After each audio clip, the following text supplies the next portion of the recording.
Well, thank you very much for joining this important session, Energy and the Environment. As we all experienced in Japan as well as other countries this summer, everyone experienced very difficult, harsh, extreme weather conditions. So now there is a strong argument that we should accelerate our efforts to decarbonize the energy sector in a much faster manner. At the same time, there are people who argue that there has to be a sense of reality. And how can we bridge this gap between aspiration and the reality? And the transition cannot take place overnight. How can we make this transition smooth? What are the challenges and how can we overcome those challenges? And especially for the Global South, how can we make this transition affordable for the Global South and just, fair, to reduce CO2 emission substantially? And finally, how could the business or innovation help achieve these tremendous challenge? So these are the questions I hope could be addressed in this session, and I'm glad that we have excellent speakers to address this question.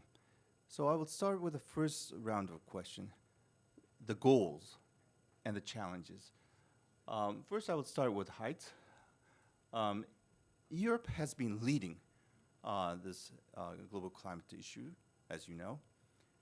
Can you share with us your sense of urgency of this global climate change? And how do you see the goals for EU as well as for the world to pursue? And what will be the major challenges to achieve those goals, both within Europe and also globally? And I would like you to answer this in 3 minutes, within 3 minutes. All right, that's a tall order, and it's a tall order even more so because we've been talking about this subject for the past, 30 years now. I was here in 1996, I think it was, when we had COP3 in Kyoto, and we launched what we call the Kyoto Protocol about tackling climate change. And look where we are. We just have an IPCC report that came out that tells us that we have to reduce our emissions by 45%, I think, by 2030. We have to reach peak emissions by 2025. We have to reach net zero by 2050. All of this if we want to stay within the 1.5 degrees that we have agreed in the Paris Agreement in terms of keeping the globe sort of livable. And just to get back to what you just said about what happened this summer, we all know what the situation was around the globe, not just here in Japan, but here in Japan, 90 days of summer, breaking all the records. I think the last one was in 2010, 71 days, so that's 19 days more, 2.66 degrees above average in September. So, and that is with, I think, a global average for the moment of 1.2 degrees. So even 1.5 is not going to be hugely comfortable. So there are those who are saying for the moment that with the current NDCs, the current nationally determined contributions, we would be reaching 1.8 degrees. We could just stick with that. Well, but there's 2 problems with that. One is 1.8 degrees is 50% higher than what we achieved so far in terms of global warming. So that's already something. And I'm not sure we want to see that. And the other one is we already have difficulties implementing those targets, so that doesn't make it very credible either. In a way, it feels a little bit the whole situation like you're looking at a bomb with a fuse attached to it, and all you need to do is step on the fuse to extinguish it, and we're just letting it burn. And every second that we wait, stepping on that fuse, the bomb gets closer to actually exploding.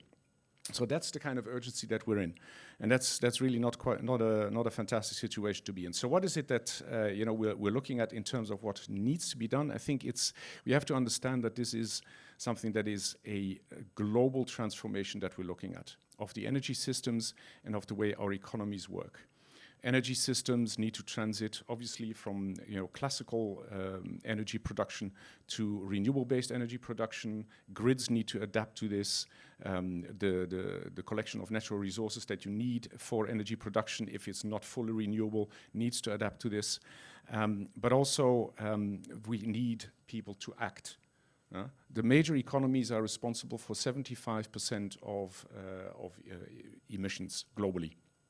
we need those major economies to move and to act and to revise their NDCs, to align them with 1.5 degrees, and also to determine their national plans in such a way that they actually allow them to achieve these 1.5 degrees. And that's not just cutting emissions, it's a whole raft of other things. The biggest thing, I think, that I want to mention in its context is everything that's public-private stakeholders and finance. Yeah? Finance is a very important thing. We'll have some other topics on this that will come later on as well. You will have the second round. Voila. Oh, we have to the urgency is there. I think that's what I want to conclude with, and we all need to act. Well, 1.5 degrees is very important, but this 3-minute limit is also important. So I will ask you to comply. Ariana Sensei, you led the Japanese government in the past climate change negotiations. What do you see the goals should be today? And what do you see as the gap between the goals and the reality? And do you see other goals in addition to the global climate change goals that needs to be pursued? So 3 minutes. Thank you very much, Terada-san. I'd like to start with the challenges. First of all, judging from the outcomes of the G7 Hiroshima Summit and the G20 New Delhi Summit, it is quite obvious that G7 and emerging economies belonging to G20 are not on the same page in terms of their devotion to 1.5 degrees or 2050 carbon neutrality. And I think this different, tone comes from a different priority on various development agendas, enumerated in SDG 17. And while developed countries tend to put at most focus on climate change, but developing countries tend to focus on, poverty eradication or zero hunger and so forth. So we should acknowledge first such a difference. And I also see a huge gap between the narrative at COP, the Conference of Parties meetings, such as immediate phase out of fossil fuels, and the energy reality in the ASEAN region. For example, the vintage of coal power plants in this region is very, very young, and it is not at all realistic to demand their immediate phase out or closure. A negation of the fossil fuel investment stems from so-called 1.5 supremacism, in a sense, putting supreme priority on 1.5 degree goals. An imposition of particular type of energy transition pathway could further exacerbate the rift between global north and global south. Furthermore, developing countries seems to be feeling some sort of frustration towards eco-colonialism. And this situation, to make things more complicated, could be utilized by China advocating a multipolar world. And we should definitely aim at global carbon neutrality. I completely agree. But however, to be blunt, it is improbable to cut global emissions by 43% reduction by 2030 and 65% by 2035. As Jim Skier, newly elected IPCC chair, said, we should not overstate 1.5 degree threat and make global mitigation efforts politically and economically and socially sustainable. So I think, we need to be realistic in a sense. From my past experience as a UN climate negotiator, we tend to over-focus on temperature goal or emission cut goals. However, developing countries will never accept unaffordable and expensive transition pathways. Rather, we should aim at improving performance and reduction costs of clean technologies. And large energy transition can never be achieved without wide penetration of clean technologies. So what we should aim at is, the cost reduction and performance improvement. I stop here. Thank you. Well, thank you very much. Arma has talked about the possible division between the north and the south, the west and the south. So now we want to hear from Siti, who is actually from Malaysia. How is the climate change issue perceived in Malaysia? And what is the goal set by Malaysia? And what's the time frame? And do you have other important policy goals other than the global climate issue? And what are the challenges you find that Malaysia and the other global south are facing in this great challenge? Please go ahead. Okay, thank you, Mr. Tetsuya. I think, can you hear me? Yes, we can hear you. Okay, thank you. So I think for Malaysia, we recognize that climate change stands as one of the biggest challenge of our times. I think Malaysia, like many nations in our region, has already felt the adverse effect of this global crisis. And our tropical country now experiences extreme weather events and rising temperatures. We had heat wave in April to June this year, reaching nearly 99 degrees. And even today, the temperatures lingers at 35 degrees, higher than usual for this time of year. So in response to these pressing concerns, Malaysia is fully committed to address climate change head-on. So although our country's global carbon emission account for just 0.7%, so we are fully committed to accelerate the climate actions. So the government has also introduced policies and initiatives to mitigate and adapt to the climate change. And we have a national climate change policy, green technology master plan, and also Malaysia Renewable Energy Roadmap to support this transition. So our government is fully committed and has undertaken significant measures. So in line with our dedication to global cooperation, we have also made a firm commitment to the Paris Agreement, aiming to reduce our GHG intensity by 45% by the year 2030 compared to 2005. Our long-term aspirations is to achieve net zero emission by as early as 2050. So to guide us on this transformation journey, so we have new national energy policies recently, and we also introduced national energy transition roadmap to support the achievement through energy efficiency, RE, hydrogen, bioenergy, green mobility, and also CCUS. So we estimate around 280 billion US of investment that Malaysia is needed to meet our energy transition needs. So I think as developed nations experiencing surging energy demands and meeting these needs while simultaneously reducing the emission is actually a great challenge to us. So the use of RE energies and advanced decarbonization technology which is being researched and developed around the world is the solution. However, there is also the issues of affordability. So the technology to be used must be economically rational.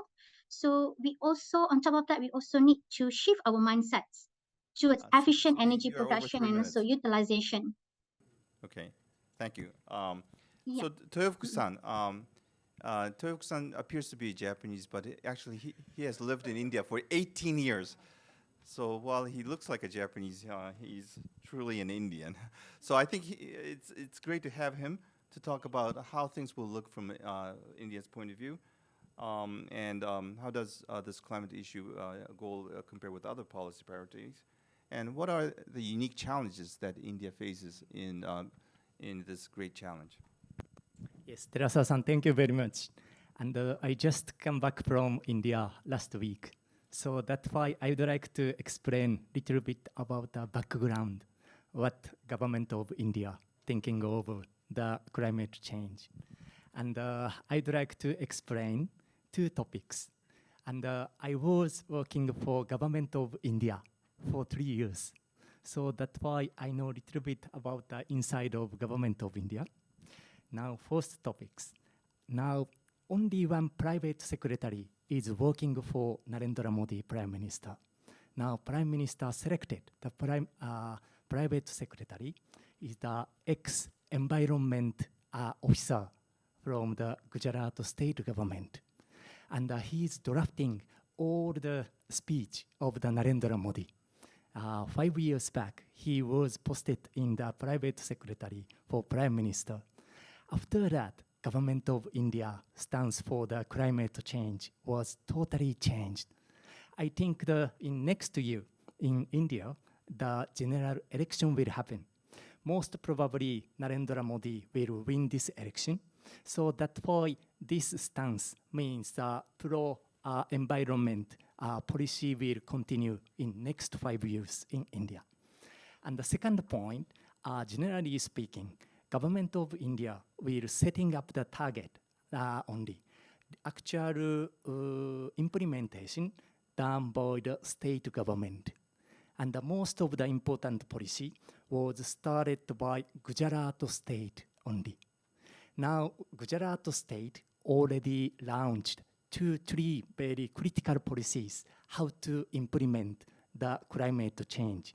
Especially, government of Gujarat is focusing on green growth.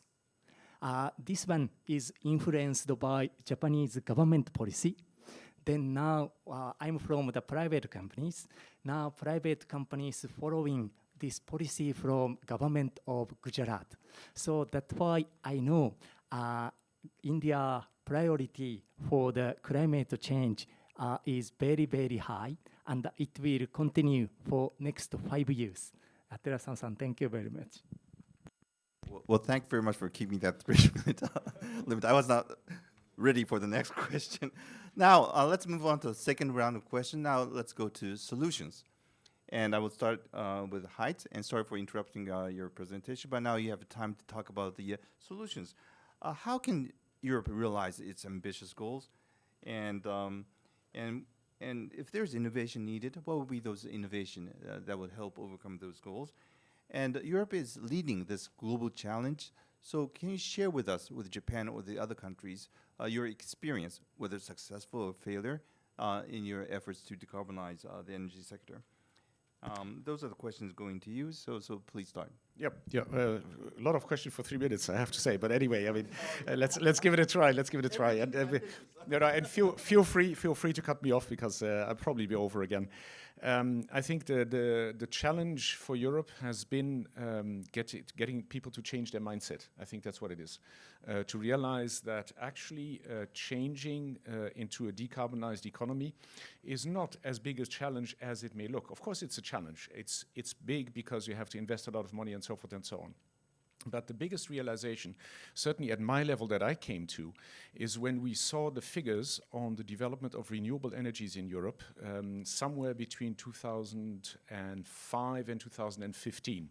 It used to be incredibly expensive to do wind farms, and they are no longer expensive. The cost of energy that comes out of renewables is now the same level or lower than anything that you can do with fossil, never mind nuclear.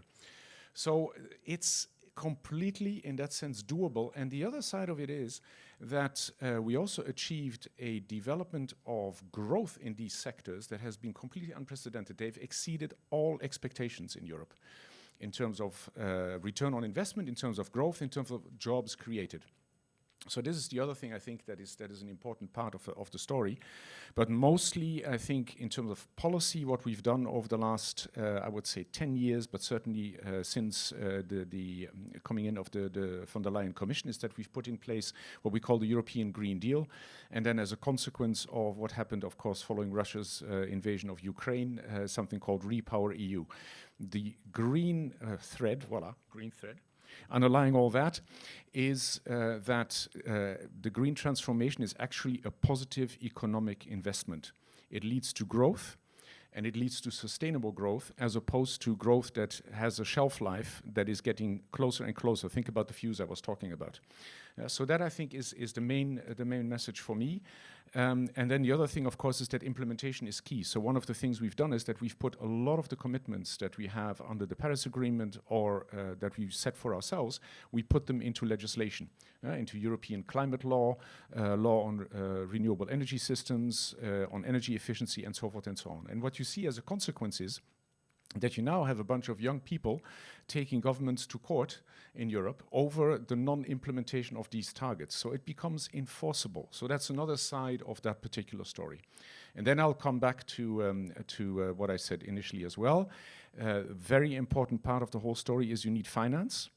And you cannot do all of this through public funding alone. You need to have private sector and stakeholder investment in these sectors.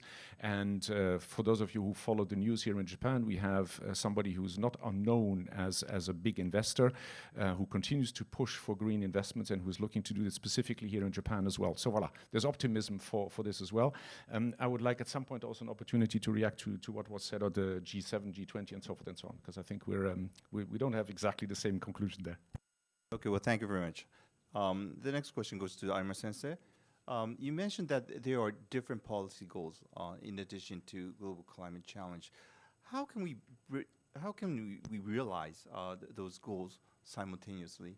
And I think you mentioned, highlighted the importance of reality, and there's certainly a gap between the reality and the aspiration. And how can we bridge that gap?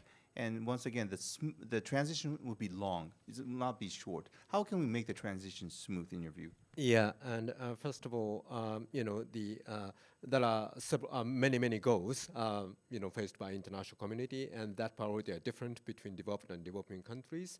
And amid that, say, synergy and trade-off, we need to exploit the maximum synergies. For example, energy efficiency is a low-hanging fruit for all the countries that will achieve energy security, economic welfare, and also climate mitigation and so on. So we should do more on energy efficiency.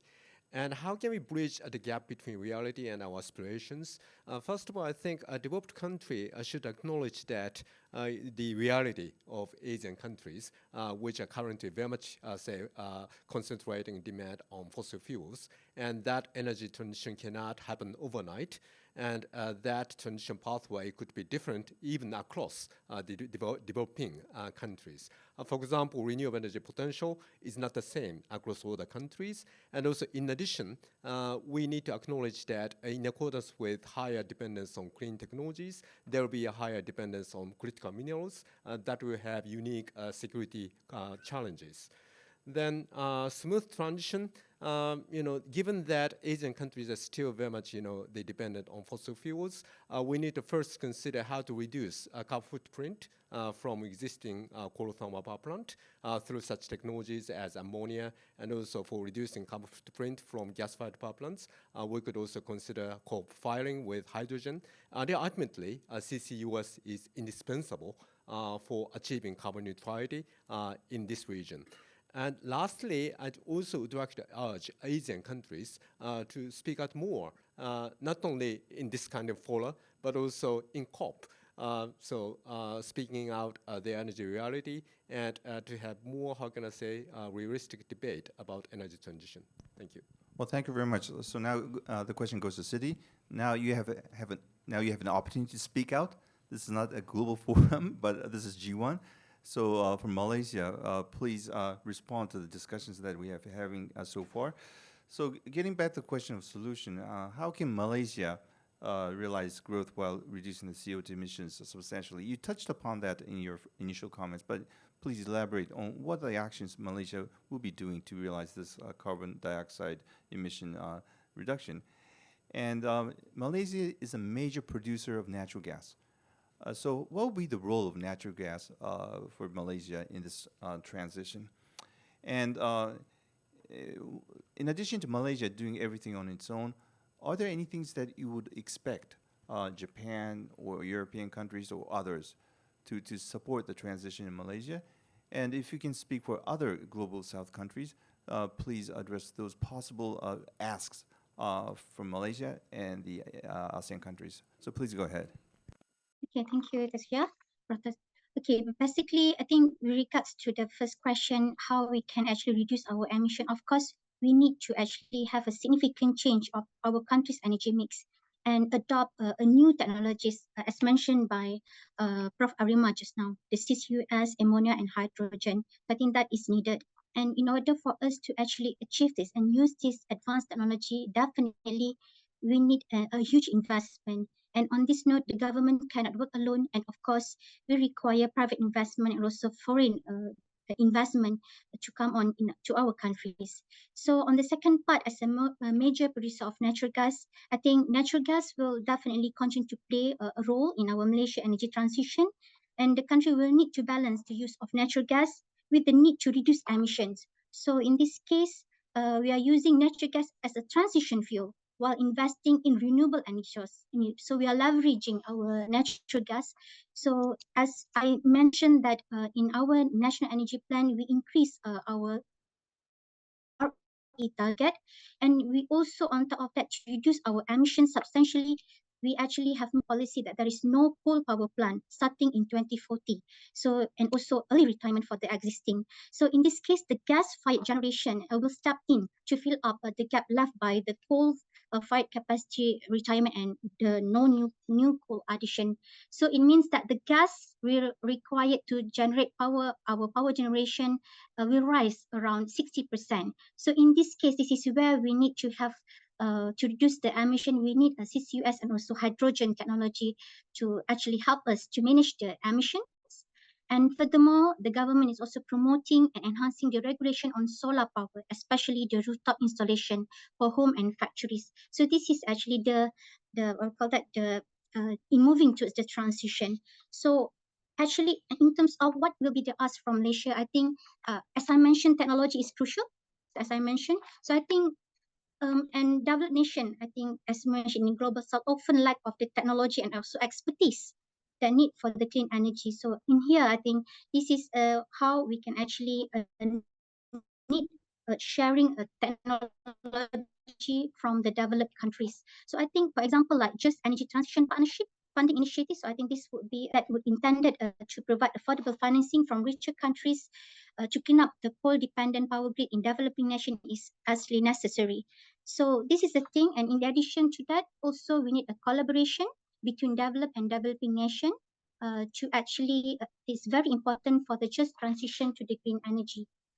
I think I also would like to see that the bilateral and international cooperation is indeed crucial for supporting the energy transition. I think, for example, we had a very good initiative from Japan, like ESA Energy Transition Initiative and also AZAC. So this will actually drive drive our transition in moving towards clean energy projects in Malaysia.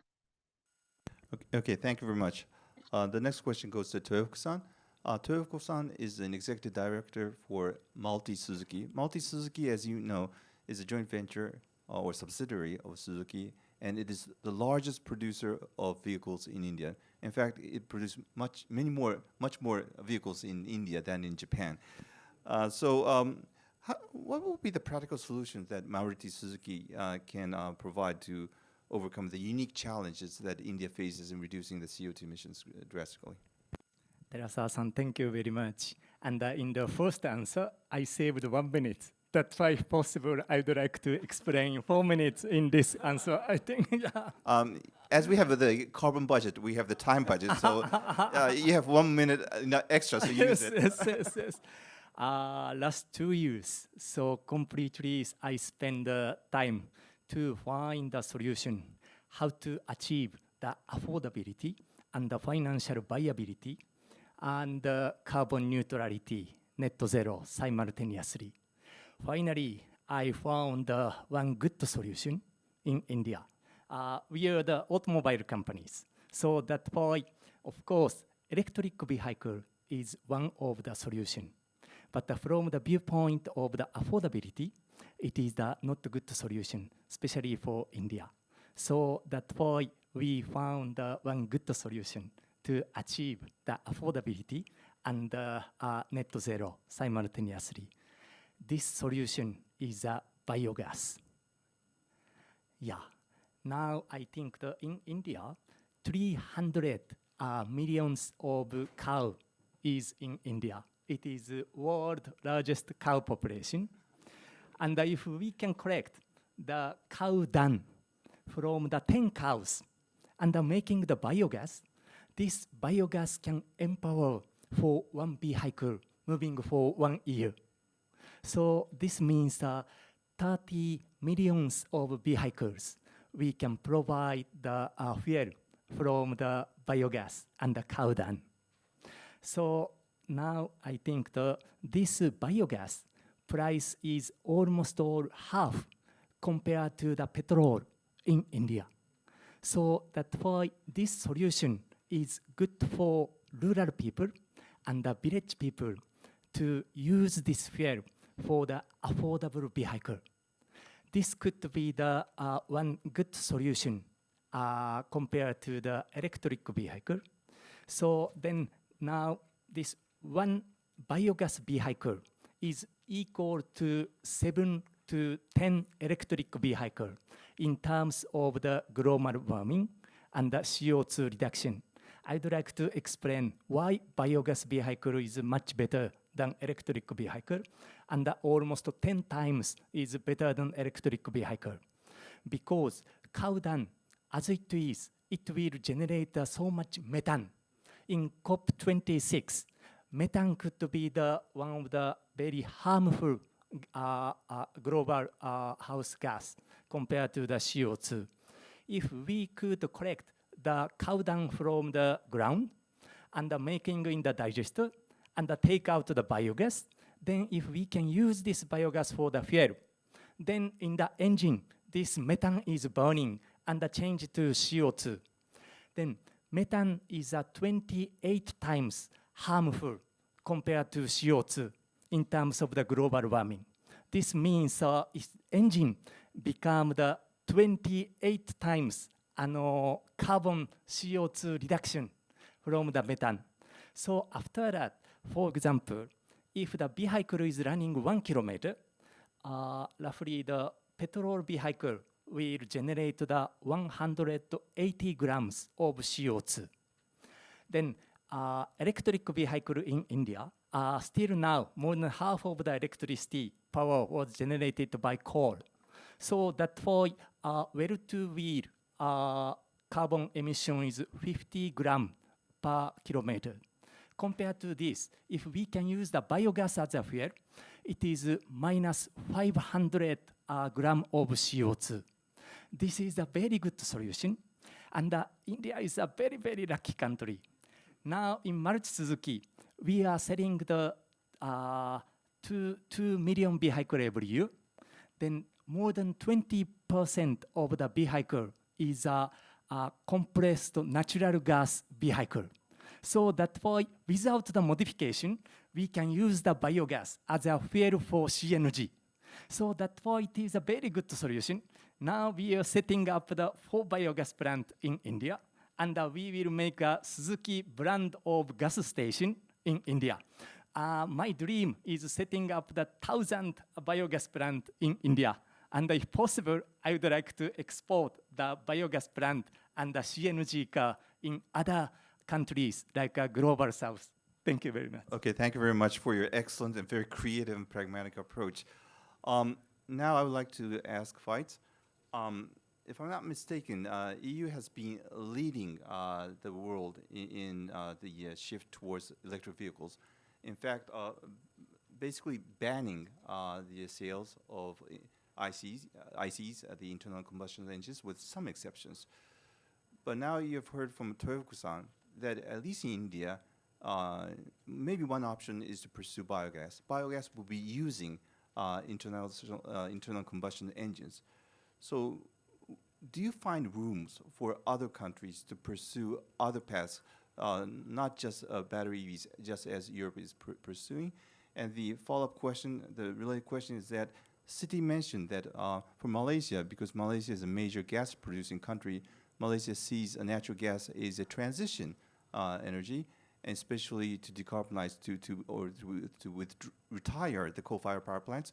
Malaysia sees natural gas as a major source of their energy in the transition. But Europe is known to be strongly against the use of fossil fuel. Is there any room for Europe to allow this kind of approach by Malaysia using gas as a transition fuel and India to pursue biogas? Let me start with a couple of things. One is what I take from the discussion for the moment is that we're all kind of looking in the same direction. That's already a very good thing. The second thing is that the IPCC report still tells us we need to get to net zero by 2050, and that's not a joke. It's reality. We already see what the situation globally is right now. So anything that gets us to net zero by 2050 is fine. And then, of course, you have a lot of fine print about how do you calculate net zero and so forth and so on.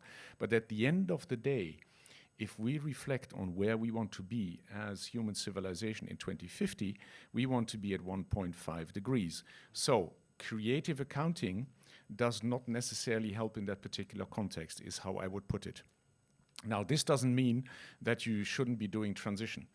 Europe itself has its own challenges in terms of transition. We have some regions and some member states, for example, who are heavily dependent on fossil fuels for energy generation, for example.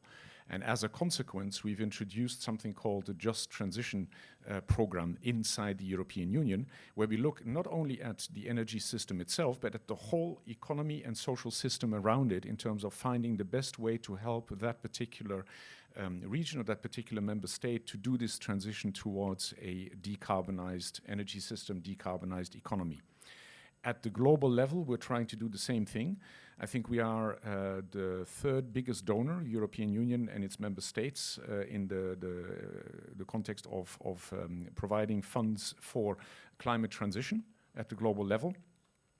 We have transition partnerships with South Africa, with Indonesia, with Vietnam, and we're looking to have partnerships with other countries as well in order to help with the transition to a decarbonized economy. So I think from that perspective, we are certainly in support of any approach that can help with the transition, but I think we should not be, how shall I put it, there's a German expression that says blauäugig. We should not be too complacent about what will get us to net zero. At the end of the day, it's in the short term, certainly it's renewable energies and energy efficiency that will get us there. Other solutions, like, for example, CCUS or whatever it is, let's be frank about it, technically speaking, are not yet at the level where you can say that they will really contribute to decarbonization. Voila. At the same time, you will also have seen what's happening in Europe for the time being. We had a 40% cut in natural gas supplies to deal with over the last year and a half. We've managed to do so, and obviously we have not managed to do so by only going to renewable energies, although the renewable part of it is the major part of what we try to do. So we're very sensitive to the fact that you cannot do this in one day and that you need to find these efforts. So we're happy to discuss this with all of our partners internationally and in the COP in particular to see where we can get to. One follow-up question is that one of the key messages coming out from the G7 Hiroshima Summit, Prime Minister Kishida is stressing that there is a common goal but various pathways. And actually this message was reconfirmed at the G20 New Delhi summit. Do you agree and accept the various pathways? Various pathways, certainly, and transition. In any case, for everybody, one of the things that in addition to what I just said about just transition in Europe, one of the things that has plagued us as well is that we had a lot of people saying, yes, you know, you're calling for renewable energies and you are trying to push just one technology or whatever it is. And we've always said there are any technological solution that gets us to decarbonizing the energy system is a priori something that we should be looking at in terms of using it. There is not just one single silver bullet. So different pathways, I think, for me, fits in that particular context. But what I would want to highlight as well is that at the same G20, I think we have an agreement or a statement that said that, you know, everybody agrees that we should try and triple the introduction of renewable energy sources by 2030. And at an IEA conference shortly after, we had 50 countries agreeing with the objective of doubling energy efficiency in the same time period as well. So, you know, we have different pathways, but we also have common objectives. And I think the main thing that I would urge is to really keep track of what these objectives are and real ways of achieving them, not ways where, you know, we as we've done a lot, to be honest, all of us collectively putting some targets on the table, and then, you know, whatever happens. The point is we have our objectives, we have targets. The shorter the fuse becomes, the higher the targets become. So at some point we'll have to do something about implementation. I think that's the central thing. Getting there, implementing. Okay, well, thank you very much. Heitz mentioned just transition, basically in the context of the internal European aspect, although he mentioned the donorship as well. How would just transition be seen from the point of view of Malaysia? People talk about just transition, but from your perspective or from a perspective of other global South countries, what will need to be there to ensure a just transition? And I will ask the same question for Arima-san, because you have been dealing with this issue for quite a long time. So to the two of you, what do you mean by just transition? What needs to be the elements? Yeah, I think, in my opinion, I think just transition is a journey. I think it's a journey towards achieving the goal by 2050. And when we speak about the energy transition, it affects a wide range of sectors, okay? From household to also industry. And in this transition journey, so I think it is critical to recognize the diversity of each economy and their stage of development. and improve standard of living and economic revitalization in both rural and urban areas are also energy transition and would be a driving force for the developing countries, including Malaysia. So we all know that the pandemic has widened the inequality between rich and also developing nations to move towards this agenda forwards. Hence, I think we must ensure realistic transition to get us from where we are and where we want to be. I think I would like to take a technology as an example. So I think in Malaysia, I think we recognize that nuclear capability to accelerate the emission reduction in power generation even faster by 2050. However, the government, at least in Malaysian case, we recognize the potential of small SMR, but at this moment, we has not ruled out the use of nuclear energy to achieve Malaysia's energy transition target. I think this is, in our case, following to the concerns of socio-economic issues because we do not have adequate knowledge and expertise on the safe way to dispose on the radioactive waste that would be generated. So that's why we are not moving towards that. But thankful that Malaysia is blessed with abundant RE resources like hydro, solar, and biomass.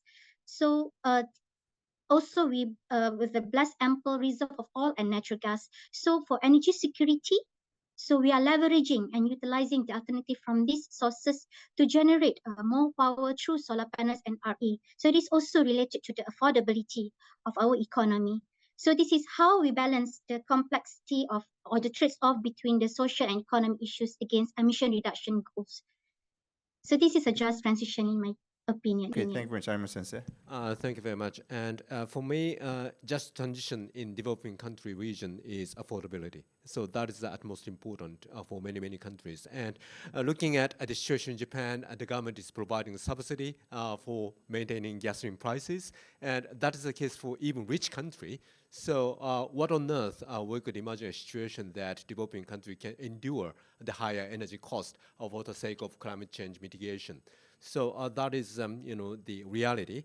And then in order to alleviate this situation, first of all, the developed country should accelerate their financial flow to developing countries, both from public and private sectors, recognizing that many developing countries have set a target conditional to the financial flow from developed to developing countries. And what I'm worried is the current geopolitical tensions are, say, crowding out that financial flow from developed to developing countries because developed countries are increasing their military expense. So I think, in general, I think the current complex geopolitical situation will not be conducive to the global endeavor, which needs the genuine international cooperation. And typical example is climate change. Okay, thank you very much. We still have 1 or 2 more minutes for this round, so I'll ask Toyoku-san. As I said, you don't appear so, but you are an Indian in your heart. So from an Indian point of view, how do you look at this just transition issue? From Indian point of view, what has to be the elements to realize just transition? And I also understand that you have also considered the cross-border carbon credit as a means to make the transfer between the West and the Global South. So can you elaborate on how you see things from India and the potential role for carbon credits? Yes, Terasawa-san, thank you very much.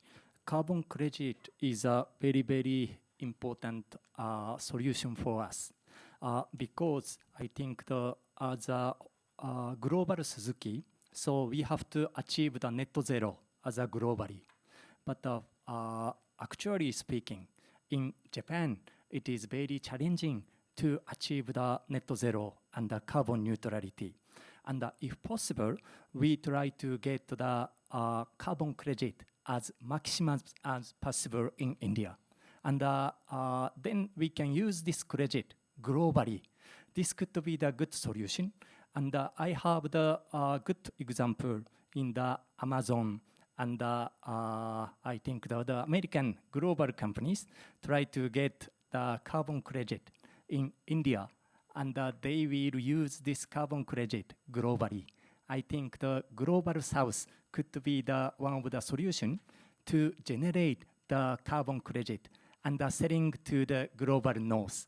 Thank you very much. Well, thank you for that. That's another interesting idea. So now I'll open the floor for questions. And I stress question. I don't want a long speech.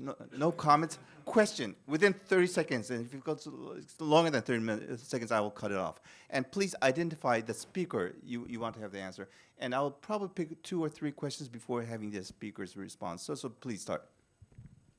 My name is Daisuke Murata, doing automation equipment. A question for Toyoku-san. I read in a book that in India, the corporation is required to add one line in the income statement for the corporate social responsibilities expense. And my question, how that rule change affect the behavior of the corporation and how it can be applied to the other countries? Nice comment. Anyone else? Please go ahead. So one question to all the panelists. How much is the carbon credit might be reasonable to achieve our global target? Thank you.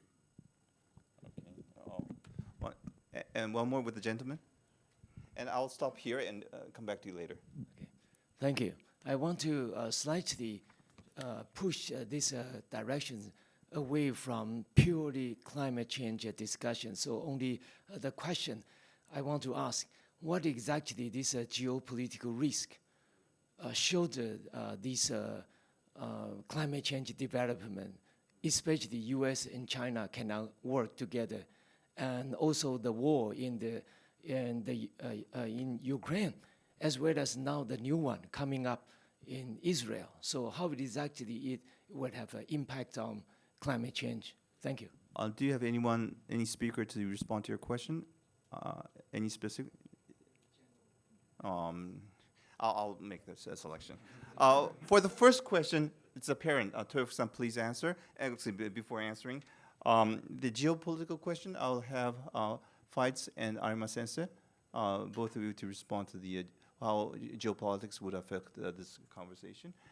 And I would like to have all 4 of you come up with your ideas about the right carbon price. So starting with Toyoku-san, handle those 2 questions. Yes, and this is regarding the CSR expenditure under the government of India regulation. So of course, I think we, Maruti Suzuki, also spending the 1% of profit for the CSR activity under the guidance of the government of India. But I feel what is important is where we can use this CSR fund. Of course, environment and the human resource development and some education. And the area and the variety is very important. If some other country are thinking over such types of policy, in this case, which sector we can use CSR fund is most important, we feel, from the viewpoint of private companies. Thank you. Any ideas about the right carbon price level? I want to have all 4 of you answer. Carbon price, yes. Yes, from the viewpoint of private company, I think that as much as possible, if $10, $20, it is easy to develop the new project. But at least $3 we required as 1 tons of CO2. This is our calculation. Thank you. You said $3? No, $3 per ton. $3 per ton. That's relatively cheap. Huh? Yes. Interesting. Fights, the geopolitics question and the carbon price? On the geopolitical question, yes, obviously there are always impacts. The best I can do is give the perspective from the European Union, how this affected us because of Russia's unwarranted invasion of Ukraine, because we had an impact directly on our energy supply. And as a consequence, what we did was we looked at something called Repower EU, and we tried to instrumentalize the fact that our gas supply was cut in such a way that it serves our climate goals and it serves the growth of the economy at the same time. Now, everybody knows this is not perfect. It's clear you can't do this in whatever 6 months, but this for us was a very crucial way to look at things, i.e. look at how you can achieve your goals under different conditions than you had imagined before, and I think we've made a creditable effort, let's put it that way. With regard to carbon pricing, I can't give you a price, but $3 looks extremely low to me. What I think is important is two things. You have to look at things like carbon credits carefully, because carbon credits themselves are a piece of paper. Huh? So it really depends on what is behind your carbon credit. That's one thing. And then in carbon price, I think it's very telling that we have more and more governments now calling for carbon pricing, including the chair of the African Union recently. So that's, for me, is a very encouraging sign, and definitely the way we should go.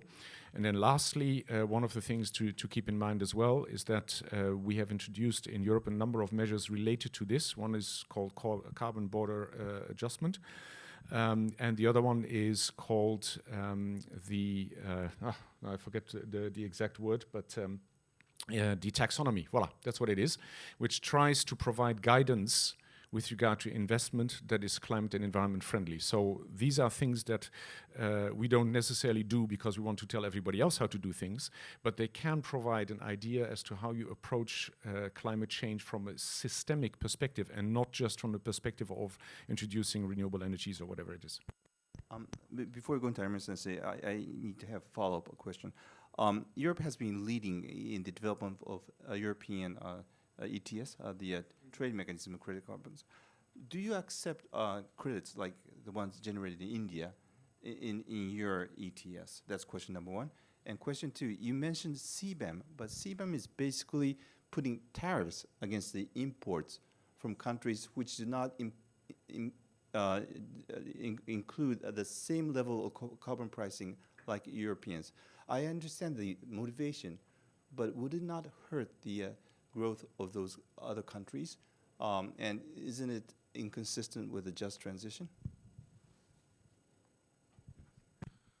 Well, first of all, I think as a system, it is WTO compatible. That's already to begin with. And secondly, it is something that is necessary to also safeguard the investments that European companies make in terms of cutting their carbon emissions.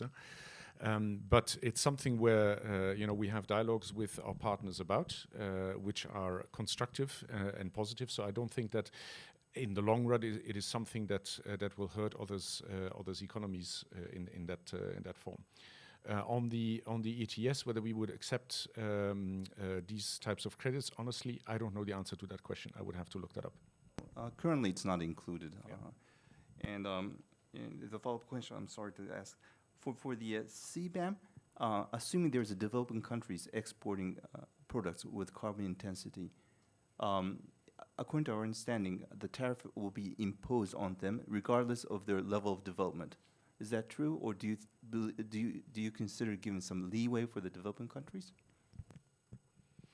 All I can say for the moment, and otherwise I would have to look up the further details on that, but that it is entirely non-discriminatory and WTO consistent, so it's not aimed at being punitive against anybody. Okay, so no discriminatory is that regardless of the development of stage, the tariffs will be applied to those countries. Okay, Arma Sensei. Yes, the implication of Ukraine war and geopolitical tension to global endeavor for climate change. In the case of Europe, dealing with geopolitical tension or geopolitical threat is accelerating decarbonization. So that's all clear. But the problem is whether or not that picture is shared by the rest of the world. And looking at the situation in China and India, they're increasing procurement of Russian gas and oil. And that is reducing their energy cost. And moreover, I think the Ukraine war has elevated the attention to energy security issues. So though climate change mitigation is very strong as a political narrative, but in reality, the momentum for global endeavor for climate change is declining, to my mind. And also, to make things more complicated, Ukraine war is creating some sort of divided world. between Western democracy and authoritarian regimes. And climate change inherently has a problem of the global north, global south confrontation. And generally speaking, G7 are very much devoted to 1.5 degree Celsius goals, but the other parts of the world are not so much devoted to 1.5 degrees Celsius goals. And if the G7 countries, in particular EU, raise the wall by introducing some measures like carbon border adjustment measures, I'm afraid that could lead to trade war. And also China and India are very much perfectly united on this front. And they are already beginning to raise issues about this in the COP fora. So I think, to what extent the proliferation of this idea of carbon border adjustment measures, I have a strong doubt. If the mathematics is applied, then Tofuku-san said $3 per ton CO2, and in EU ETS market, it is almost $100 per ton CO2. So whether or not $97 of ton CO2 carbon tariff is still applied to India, so that's a big question. And finally, considering the carbon pricing, in the ideal world, if we have a united carbon price all over the world, then we can achieve carbon mitigation most cost efficiently. But problem is the introduction of carbon tax or carbon pricing is very much patchy across the world. So that is why EU needs to consider CBAM. So I think, in the ideal world, I think carbon price less than, for example, $60, $70 per ton CO2 could achieve a lot of reduction. But actually, that will not be the case because of the patchy situation of the introduction of carbon pricing. Thank you. Thank you very much, Siti, for waiting patiently. Your views about the right appropriate, the level of carbon price, and also if you have any comments about this CBAM cross-border adjustment mechanism or inclusion of carbon credits in ETS, please share with us your views. Yeah, unfortunately, Dr. Razawa, I didn't have any information with regard to the CBAM, but I think in terms of the right carbon pricing, also I think in the case of us, I think it is I do not know the right actually, because in Malaysia also we are struggling to actually identify the right carbon pricing at this particular moment. But I think in the case of I think in our case, like because we don't have this carbon price, so the carbon management practice is very important, and it is becoming very enforcement to all the public listed to actually come up with the carbon management to identify the scope 1, scope 2, and scope 3 emissions, so that I think in the future will also to strategize our movement towards the carbon tax in Malaysia. Okay, thank you very much. The last question from you, 30 seconds, please. Okay. I would like to ask Mr. Height about the public influence of the public opinion, because in Japan, and particularly the year after the 2011, just the Fukushima Daiichi disaster occurred, and public opinion had a very strong influence in Japan. But what about in Europe? And could you do you mind to give any example in a particular country?